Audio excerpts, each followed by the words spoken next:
మీరు చూస్తున్నది జకీర్ టాకీస్. నా పేరు జకీర్. ఒకవేళ మీకు ఈ యూట్యూబ్ ఛానల్‌లో కంటెంట్ నచ్చితే సబ్స్క్రైబ్ చేయండి. అట్లాగే లైక్ చేయండి, షేర్ చేయండి. ఇక ఈ టాపిక్‌లోకొస్తే BRS party MLA, Huzurabad MLA Padi Kaushik Reddy BRS పార్టీలోనే ఉన్నారా? లేక బీజేపీ కార్యకర్తగా మారిపోయారా? అనే అనుమానాలు రాక తప్పదు. తాజా సంఘటన గురించి మనం మాట్లాడవలసి వస్తే, ఆయన కరీంనగర్ పోలీస్ కమిషనర్ గురించి కానీ, మరికొంతమంది పోలీస్ అధికారులను ఉద్దేశించి కానీ, ఆయన చేసిన వ్యాఖ్యలు, దూషణలు ఇవన్నీ ఒక హిందూ మతోన్మాది లాగా ఆయన మాట్లాడినట్టు కనబడుతోంది. మనం సాధారణంగా చెప్తుంటాం, మతతత్వ శక్తులు, మతోన్మాదులు మాట్లాడుతుంటాం. సో ఈ రకమైన వైఖరి మరి పాడి కౌశిక్ రెడ్డికి ఎందుకు వచ్చిందో, ఇట్లా మాట్లాడాలని ఆయనకు ఎందుకు వచ్చిందో మనకు తెలియదు. అయితే ఆయన ఎప్పుడైతే ఐపీఎస్ అధికారుల సంఘం తీవ్రంగా ఖండించిందో, పాడి కౌశిక్ రెడ్డి వ్యాఖ్యల్ని ఖండించిందో, తక్షణం నువ్వు గనక బహిరంగ క్షమాపణ చెప్పకపోతే నీపై చట్టపరమైన చర్యలు తీసుకుంటామని ఐపీఎస్ అధికారుల సంఘం హెచ్చరించిన తర్వాత పాడి కౌశిక్ రెడ్డి ఒక ప్రకటన జారీ చేశాడు. ఆ ప్రకటన ఏంటంటే, కరీంనగర్ పోలీస్ కమిషనర్ గౌసాలంను ఉద్దేశిస్తూ నేను చేసిన వ్యాఖ్యల్ని ఉపసంహరించుకుంటున్నాను. ఇందుకు గాను బేషరతుగా క్షమాపణలు కూడా చెప్తున్నాను. పొరపాటైంది. ఇవి ఉద్దేశపూర్వకంగా కరీంనగర్ పోలీస్ కమిషనర్ ఉద్దేశించి చేసినవి కావు. పోలీసులు అంటే నాకు గౌరవం ఉంది. సమ్మక్క సారక్క జాతరకు వెళ్ళే క్రమంలో పోలీసులు అడ్డుకొని తీవ్రమైన ఒత్తిడికి గురి చేశారు. ఆ ఫ్రస్ట్రేషన్లో, ఆ ఒత్తిడిలో నేను ఇటువంటి కొన్ని వ్యాఖ్యలు చేయవలసి వచ్చింది. తన మాటలతో ఎవరికైనా మనోభావాలు దెబ్బతింటే క్షమించాలి అని ఆయన విజ్ఞప్తి చేశాడు. అంటే నాది పొరపాటు అయిపోయింది, నన్ను క్షమించండి అని ఆయన కోరుకున్నాడు. అయితే ఇక్కడతో ఈ సమస్య ముగిసిందా లేదా అన్నది ఇంకొక చర్చ. సాధారణంగానే బీఆర్ఎస్ పార్టీలో ఇప్పుడు చాలా దూకుడుగా వెళుతున్న వ్యక్తిగా, లేదా మనం ఏమంటాం మిలిటెంట్గా వ్యవహరిస్తున్న వ్యక్తిగా పాడి కౌశిక్ రెడ్డికి ఈ 2 ఏళ్లలో మంచి మార్కులే వచ్చినట్టుగా భావించాలి.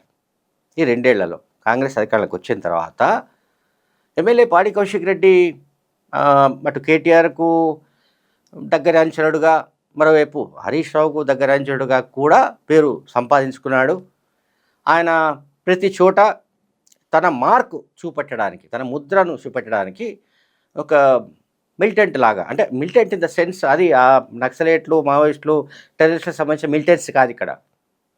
ఆ రకమైన తీవ్రత అన్నమాట ఆయన చేస్తున్న వ్యాఖ్యలు, పాల్పడే చర్యలు ఇవన్నీ కూడా మిలిటెంట్స్తో కూడుకున్నవి, అంటే చాలా తీవ్రతతో కూడుకున్నవి అని చెప్పడానికి నేను ప్రయత్నిస్తున్నా.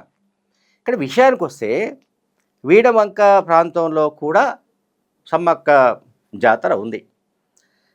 అక్కడికి వెళ్ళడానికి పాడి కౌశిక్ రెడ్డి పెద్ద కాన్వాయ్తో పెద్ద సంఖ్యలో అక్కడికి వెళ్ళడానికి ప్రయత్నించాడు, అక్కడికి ఆ సమ్మక్క జాతరకు. ఆ సమయంలో పోలీసులు వాళ్ళను అడ్డుకున్నారు. పోలీసులు చెప్తున్నది కూడా ఏంటంటే, ఇంత పెద్ద సంఖ్యలో వెళ్ళినప్పుడు అక్కడ ఇబ్బందులు గురయ్యే అవకాశం ఉంది, తొక్కేసలాట జరగడము, లేకపోతే వారెవర్ ఇట్ ఈస్ కొంత లాండ్ ఆర్డర్ సిచ్యువేషన్ వచ్చే అవకాశం ఉందనో పోలీసులు అడ్డుకున్నట్టుగా పోలీసులు చెప్తున్నారు, పోలీసు అధికారులు చెప్తున్నారు. అయితే ఈ సమ్మక్క జాతరకు ట్రస్టీగా ఉన్న ఇంకొక వ్యక్తి ఉన్నాడు, ఆయన పేరు ఉదయనందన్ రెడ్డి. ఈ ఉదయనందన్ రెడ్డి వర్గానికి, పాడి కౌశిక్ రెడ్డి వర్గానికి చాలా కాలంగా విభేదాలు ఉన్నాయి, అది డిఫరెంట్ స్టోరీ.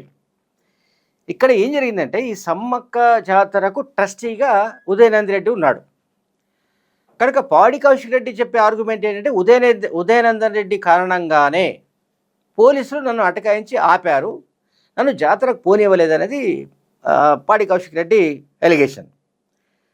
తర్వాత జాతర ట్రస్టీగా ఉన్న ఉదయనందన్ రెడ్డి ముందుగా కొబ్బరికాయ కొట్టిన తర్వాతే మిగతా వాళ్ళు కొబ్బరికాయ కొట్టాలి అనేది ఒక నిబంధన ఉన్నట్టుగా వాళ్ళు చెప్తున్నారు. అక్కడి అంటే జాతరకు సంబంధించిన నిర్వాహకులు కానీ లేకపోతే మిగతా వాళ్ళు కానీ చెప్తున్నది ఏమిటంటే ఆ ట్రస్టీ కనుక ముందుగా ఆయన కొబ్బరికాయ కొట్టాలి అనేది వాళ్ళు చెప్తున్నారు. పాడి కౌశిక్ రెడ్డి అంటే నేను ఎమ్మెల్యే కదా అనేది ఈయన ఆర్గ్యుమెంట్. సో దీంతో ఈ మామూలుగా అంటే హైకోర్టు తీర్పు కూడా ఒకటి ఉంది. హైకోర్టు తీర్పు ఏమిటి? పరిమితమైన సంఖ్యలోనే వాహనాలకు అనుమతి ఉంది అని కూడా పోలీసులు ఆయనకి నచ్చజెప్పడానికి ప్రయత్నించారు. కానీ ఆయన వినే రకం కాదని మనందరికీ తెలుసు. ఆయన వార్తలో ఉండాలనుకుంటాడు. పాడి కౌశిక్ రెడ్డికి అదొక సమస్య. ఇప్పుడు తరచూ వార్తలో ఉండాలంటే ఏం చేయాలి? ఏదో రకమైన ఘర్షణకు పూనుకోవాలి, లేదా ఏదో ఒక రకమైన వివాదాస్పదమైన వ్యవహారాల్లో ఉండాలి. మనందరికీ తెలుసు 2023 అసెంబ్లీ ఎన్నికల సమయంలో ఆయన చేసిన వ్యవహారం, తన కూతురు అండ్ తన భార్యతో సహా ఒకవేళ తనను ఓడిస్తే ఆత్మహత్య చేసుకుంటారని బెదిరించడం, ఇవన్నీ మనం గమనించాం. సరే, తర్వాత ప్రజలు కనికరించి ఆయనకు ఓట్లు వేశారు, గెలిపించారు. అదొక ఎపిసోడ్. తర్వాత ఇక్కడ ఈ పోలీసులు సమ్మక్క జాతరకు వెళ్లకుండా ఇంతమంది కాన్వాయ్ని ఈ పెద్ద సంఖ్యలో వెళుతున్న వాళ్ళను అడ్డుకున్న కారణంగా కౌశిక్ రెడ్డి చేసిన మరొక పని ఏంటంటే, మరొక దుస్సాహసం ఏంటంటే, వరంగల్ కరీంనగర్ సంబంధించిన ఏదైతే మెయిన్ రోడ్ ఉందో దానిపైన బైఠాయించి మొత్తం వాహనాల రాకపోకలను స్తంభింపజేశాడు. దీంతో పోలీసులకు ఆయనకు మధ్య వాగ్వివాదం జరిగింది. ఆ తర్వాత సైదాపూర్ పోలీస్ స్టేషన్కి ఆయన తరలించారు. ఆ తర్వాత మళ్ళీ ఆయనను విడుదల చేశారు. ఆ తర్వాత పోలీసుల విధులకు ఆటంకం కలిగిస్తున్నాడన్న ఫిర్యాదు పైన ఆయనపై కేసు నమోదు చేశారు. బిఎన్ఎస్ సెక్షన్స్ 126(2), 132, 196, 299 కింద కౌశిక్ రెడ్డిపై కేసులు నమోదు చేశారు. అంటే పోలీసుల విధులకు ఆటంకం కలిగించారని పోలీసులు చెప్తున్నారు. ఆ మేరకు కేసులు నమోదు చేశారు. మళ్ళీ దీంట్లో ఇంకొక మలుపు ఏంటంటే, అసలు పోలీసులు నన్ను ఎమ్మెల్యే అనే మర్యాద గౌరవం ఇవ్వకుండా నన్ను అటకాయించారంటూ అసెంబ్లీ స్పీకర్ గడ్డం ప్రసాద్కు పాడి కౌశిక్ రెడ్డి ఒక ఫిర్యాదు చేశాడు. తాను ఒక ప్రజాప్రతినిధి అని కూడా చూడకుండా తన పట్ల, తన కుటుంబ సభ్యుల పట్ల పోలీసులు అమర్యాదగా ప్రవర్తించినట్లుగా స్పీకర్ గడ్డం ప్రసాద్కు ఎమ్మెల్యే కౌశిక్ రెడ్డి ఫిర్యాదు చేశాడు. సంబంధిత పోలీసు అధికారులపై చర్యలు తీసుకోవాలని కూడా ఎమ్మెల్యే కౌశిక్ రెడ్డి కోరాడు. తాను సమ్మక్క సరళమ్మ దేవాలయాన్ని దర్శించుకునేందుకు వెళుతుండగా ఎలాంటి ముందస్తు ఉత్తర్వులు లేకుండానే పోలీసులు తనను, తన భార్య పిల్లలను అకారణంగా అడ్డుకున్నట్టుగా ఆ ఫిర్యాదులో అతను ఫిర్యాదు చేశాడు.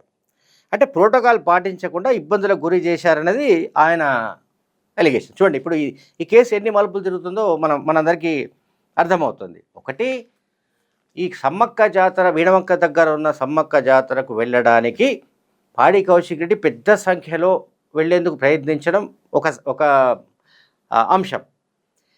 ఆ పెద్ద సంఖ్యలో వెళితే సమస్యలు ఎదురవుతాయని వాళ్ళను అడ్డుకోవడానికి పోలీసులు ప్రయత్నించడం, పోలీసులు నన్ను అడ్డుకుంటారా అంటూ ఆయన రోడ్లపై బైఠాయించడం, దీంతో వాహనదారులకు ఇబ్బందులు కలగడం, ఆ తర్వాత పోలీసులను దూషించడం, కులం పేరుతో దూషించడం, ఈ రకమైన చర్యలు పాడి కౌశిక్ రెడ్డికి మంచిది కాదు. పాడి కౌశిక్ రెడ్డి ప్రాతినిధ్యం వహిస్తున్న బీఆర్ఎస్ పార్టీకి కూడా మంచిది కాదు. ఇప్పటికైనా బీఆర్ఎస్ పార్టీ నాయకత్వం ఇటువంటి వాళ్లను కట్టడి చేయవలసింది, ఇటువంటి వాళ్ళను నియంత్రించవలసింది. లేకపోతే పాడి కౌశిక్ రెడ్డి ఒక రౌడీ షీటరో లేకుంటే ఇంకెవరైనా సాధారణ మనిషి అయితే అది వేరే విషయం. కానీ ఒక ఎమ్మెల్యేగా ఉన్నప్పుడు ఎటువంటి బాధ్యతల్లో ఏ రకంగా బాధ్యతగా వ్యవహరించాలి, ఎంత బాధ్యతాయుతంగా ప్రవర్తించాలి, ప్రజలకు ఇబ్బంది కలగకుండా ఎట్లా ఉండాలి అనే దానికి సంబంధించి మోడల్గా ఉండాలి తప్ప అక్కడికి వచ్చిన ఎస్పీని పట్టుకొని ఆయన కులం ఏదో ఉంటే ఆ కులంతో తిట్టడం, ఇంకేదో ఉంటే ఇంకో రకంగా తిట్టడం. ఆయన బీజేపీలో లేడు, బీఆర్ఎస్ పార్టీలో ఉన్నాడు. బీఆర్ఎస్ పార్టీ మనం ఎన్ని తిట్టినా కూడా అదేదో సెక్యులర్ పార్టీగా ఉంది స్టిల్ యాజ్ ఆఫ్ నౌ. అది ఏదో ఒకరోజు బీజేపీతో కలవడమో, బీజేపీలో విలీనం కావడమో, బీజేపీతో పొత్తు పెట్టుకోవడమో జరిగినప్పుడు బీఆర్ఎస్కు సంబంధించిన ఈ సెక్యులర్ కవర్ తొలగిపోతుంది. అప్పటిదాకా కౌశిక్ రెడ్డి లాంటి వాళ్ళు ఈ కులాల పేరిట విద్వేషాలు రెచ్చగొట్టే విధమైన వ్యాఖ్యలు చేయకుండా బీఆర్ఎస్ నాయకత్వం నియంత్రించడం మంచిది. Thank you very much.